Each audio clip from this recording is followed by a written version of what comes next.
টানা তাপপ্রবাহে দুর্বিষহ জনজীবন, সর্বোচ্চ তাপমাত্রা যশোরে, হিটস্ট্রোকে রাজশাহী ও মুন্সিগঞ্জে ৩ জনের মৃত্যু। অসহনীয় গরমে কষ্টের শেষ নেই মানুষের, ৩ বা ৪ মে দেখা দিতে পারে স্বস্তির বৃষ্টি, জানিয়েছে আবহাওয়া অধিদপ্তর।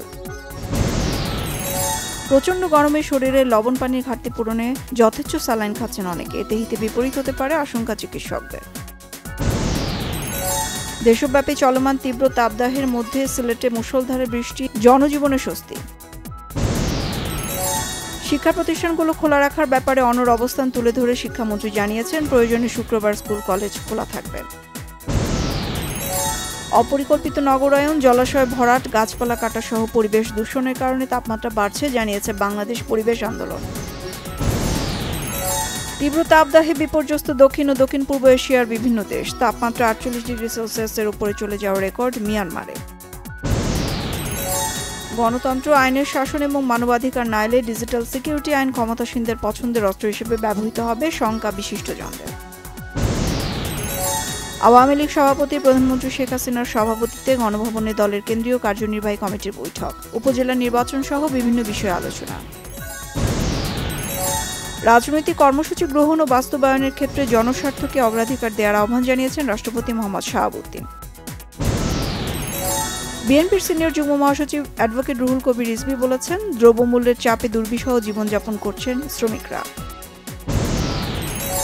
নির্বাচন কমিশনার মোহাম্মদ আলমগীর বলেছেন, প্রার্থীরা চাইলে উপজেলা নির্বাচনে সেনাবাহিনী মোতায়েনের সিদ্ধান্ত নেই।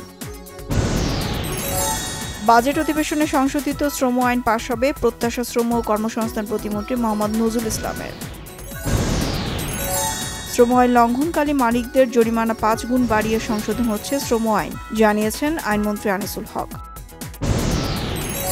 রোহিঙ্গা সংকট নিরসনে বিভিন্ন দেশের সরকারের প্রচেষ্টা অব্যাহত রাখার প্রতিশ্রুতি ঢাকায় নিযুক্ত বিভিন্ন দেশের রাষ্ট্রদূত ও হাই কমিশনারদের। যুক্তরাষ্ট্রের নিউ ক্যারোলাইনা অঙ্গরাজ্যে গুলিবর্ষণে অন্তত ৪ পুলিশ কর্মকর্তা নিহত হয়েছেন, আহত আরও ৪ পুলিশ সদস্য। পুলিশের সঙ্গে ধস্তাধস্তি, গ্রেফতার আর বহিষ্কারের চরম আকার নিয়েছে যুক্তরাষ্ট্রের বিশ্ববিদ্যালয়গুলোর ছাত্র আন্দোলন। ফেডারেশন কাপ ফুটবলের সেমিফাইনালে উঠেছে ঢাকা আবাহনী, কোয়ার্টার ফাইনালে ফোর্টিস এফসিকে ৩-১ গোলে হারায় তারা। উয়েফা চ্যাম্পিয়ন্স লিগ সেমিফাইনালের প্রথম লেগে আজ লুবে বায়ার্ন মিউনিখ ও রিয়াল মাদ্রিদ। বলিউডের খ্যাতিমান নির্মাতা সঞ্জয় লীলা বনসালি পরিচালিত ওয়েব সিরিজ হীরামান্ডি মুক্তি পাচ্ছে ১ মে। ছবিতে অভিনয়ের সুযোগ না পেয়ে ক্ষুব্ধ বাঙালি অভিনেত্রী।